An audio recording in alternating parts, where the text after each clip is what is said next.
On today's episode of Portable Power, we're going to be doing things of questionably shady legal stature. Let's go.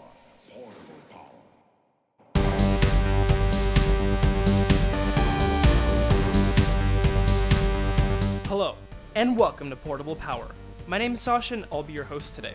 So a little backstory. I used to have a Japanese Spotify account, which was an account that had its location set to Japan. And the reason I did that was mostly because I have an obsession with Eurobeat, and I totally didn't get that shitty Russian guy's FTP server and download 500 gigabytes of FLAC files of just straight super Eurobeat and everything he had on there. Nope. Excuse you? Nope. Couldn't be me. But recently, for whatever reason, about a month ago, they killed my account, which was kind of rude if you ask me. But the reason that this whole thing started was because I wanted to back up my Japanese music playlist, of which there's a lot, about 3 hours worth. I don't understand Japanese, so whatever I like, it just happened to find by accident. Anyway, a song off of this album, Kirei ni Naritai, by Koji Miyamoto, was on the playlist. And for the life of me, I could not find this album. I searched all over American Spotify, all over Google, all over eBay, all over Amazon, and nothing. I even tried to buy it off of the Japanese sites that said they had the album up for sale, and they wouldn't sell it to me. My location was set to the USA instead of Japan, which was, I mean, it makes sense, but that's still a pain in the ass. So, out of options, desperate for answers, I knew what I had to do. I didn't go to Japan. I really wanted to say that. Anyway, I spent about 3 weeks looking for this album, and nothing. I couldn't find it. So I just gave up for about 3 days. 3 days later, out of curiosity, I decided to search this album up. The first search results on Google was a listing for this specific CD. It was $4, shipped from Georgia, and when I got it, it was still sealed. How about that? So, in this episode, we're going to be ripping this CD, and we're going to make it fun. So this is my trusty iMac G3 running 10.4 Tiger, and we're going to use it to rip this. Let's go. So this is my iMac G3. If this is the graphite model, it came with 256 megs of RAM, which I've upgraded to 1 gigabyte, and it has a 500 megahertz PowerPC G3 processor. Not so speedy now, clearly, but to my surprise, as you'll see in this video, works fantastic, no complaints. It's running 10.2 Jaguar, and we're going to use it to rip a CD into FLAC. I was going to do it using a product called X Lossless Decoder. However, it didn't run on 10.2, it ran on 10.4. My first step was to install 10.4 onto the Mac. However, this took a bit of a caveat, as you'll see. Using target disk mode, I used a FireWire 400 to FireWire 800 cable to transfer files from my 2012 MacBook to my iMac G3.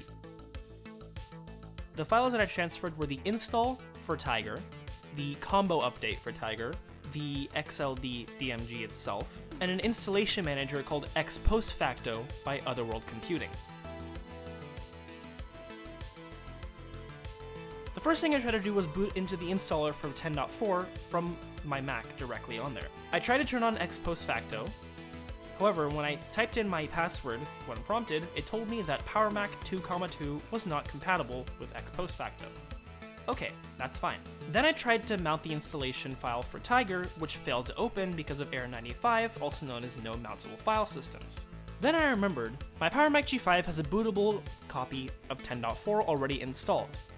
So what I did was I went to my PowerMac G5, plugged it in for the first time in what seems like years, and made a clone of my 10.4 drive using Carbon Copy Cloner.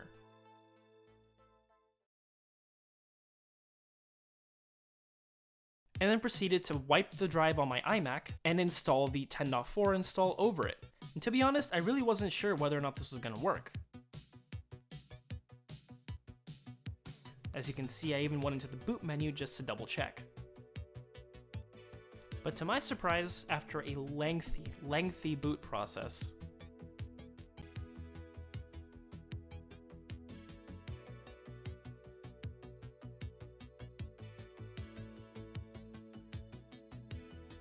it actually worked. And that was kind of surprising to me because I wasn't expecting it to work at all. While the system requirements for 10.4 do say I need a PowerPC G3, G4, or G5 processor, I really wasn't sure how well it was going to run on a 500 MHz G3, which was on the lower end of the PowerPC architecture. As you can see here, macOS 10.4.11, and it recognizes it, no questions asked. Now that I had 10.4 finally installed, I could go ahead and run XLD. This was the first time I've actually ever used XLD, so I kind of had to stumble my way around, but I figured out how to set it to FLAC, and after I set it to FLAC and messed with all my settings to the way that I wanted them, I took the CD out of the case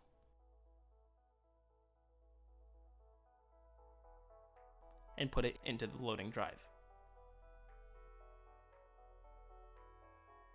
To my surprise, it took iTunes quite a while to actually start to pop up, but I told it to go away because we don't like iTunes in this household. We really don't like iTunes in this household. It just didn't get it the first time.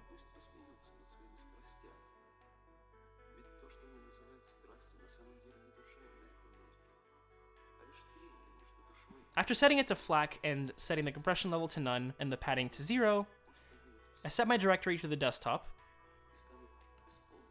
Kirei ni Naritai by Koji Miyamoto. I set the Unicode to Japanese, even though it didn't rip with any tags to begin with.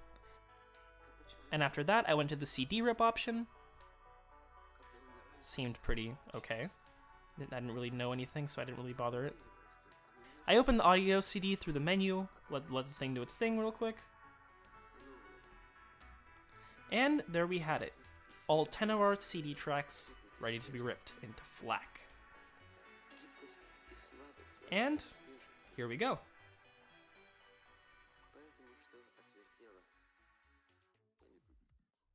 I feel like I should touch on the ethical part of this. This album came out in 1996 in Japan. So that's already a really small market. I mean, relative to the rest of the world. As I said in the intro of this video, I was physically unable to find any copy of this digitally, physically, anywhere near me or in my country for the longest time.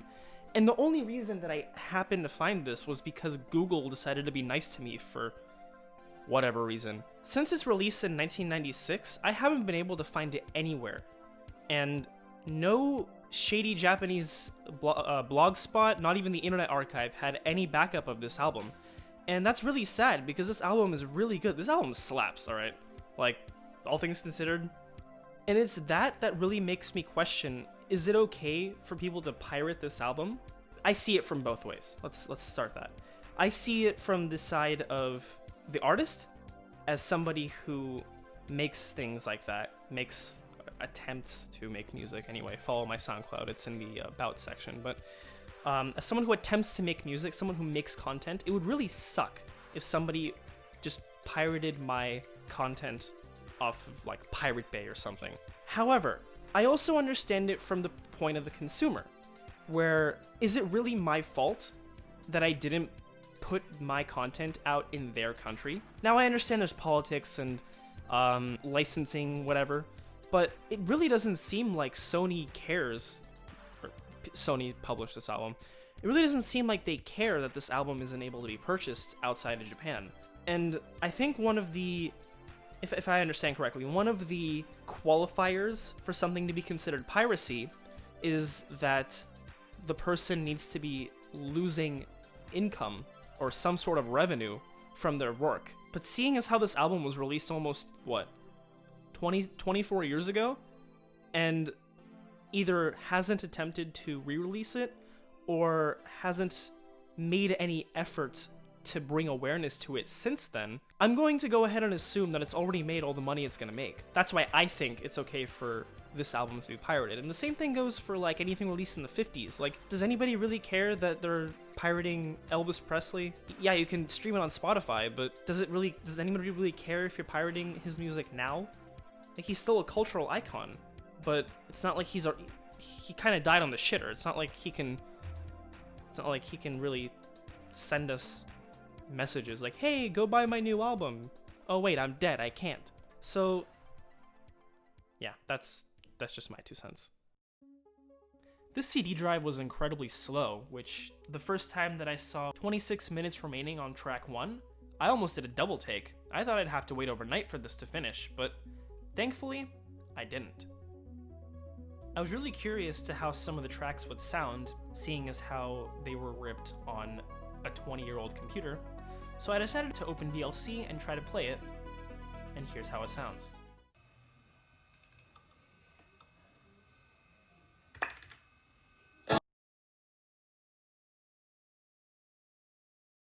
I was pleasantly surprised at the sound quality, especially coming from an iMac G3, which is known for not having the best built-in speakers. And no, I don't have the proprietary speakers that came with it. I got this secondhand for free, so it doesn't really count. Now, while this was happening, I realized that I didn't have any of the tags for the songs. So, I kind of cheated. Since I don't read Japanese, and I couldn't get Google Translate to work with it, I found a site online that had the tags already installed. So, all I did was I went through each song, copied the tags, the name of the album, and saved it. I copied it to a flash drive so I didn't have to boot into target disk mode for the 20th time. Now while I was doing that, I was keeping an eye on the progression of the rip, and I looked and we were on track 10, which really made me happy. I set it to eject once it was done, and once it finished, it ejected the disk and gave me a log file. Next, I plugged in my flash drive, and I found the tags, and started tagging all of the songs.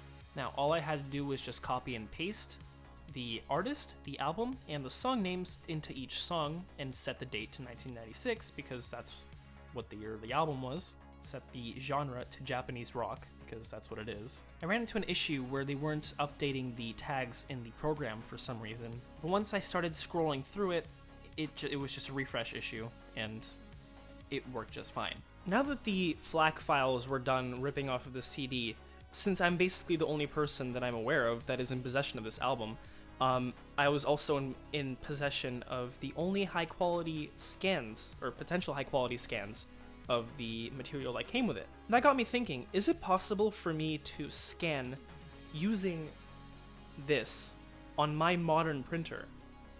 And the results actually really surprised me. Of course, it was unbearably slow, but here's how it went. Here's a video of the setup I was using, and if this isn't what you call MacGyver, I don't know what is.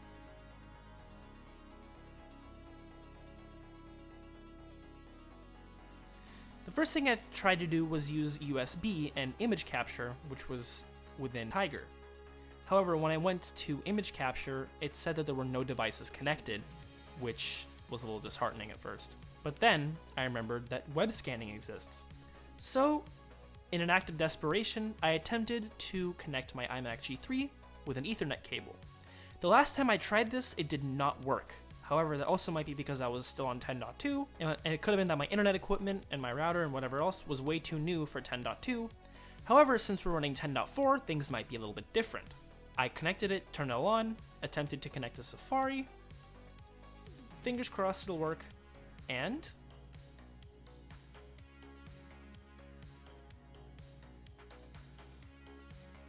holy crap, it actually kind of worked. Look at that.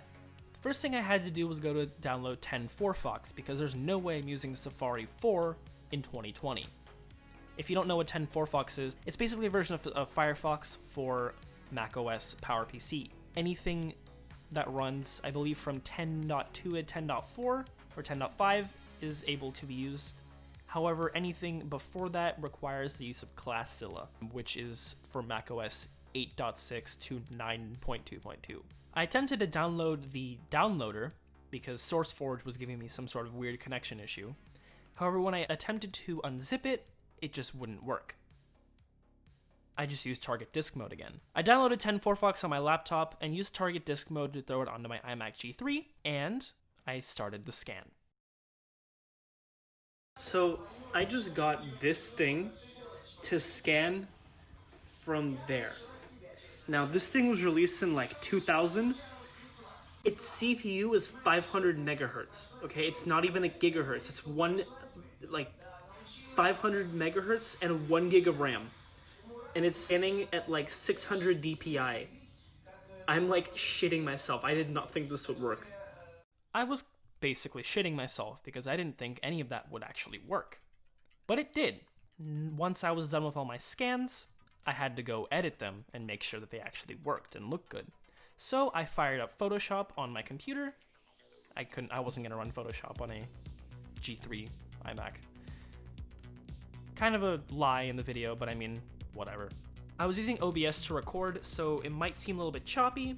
However, Photoshop ended up looking and working just fine. And I was able to edit everything that I needed to, and it looks great now. Did you see that? Should just turned off on its own. Fuck.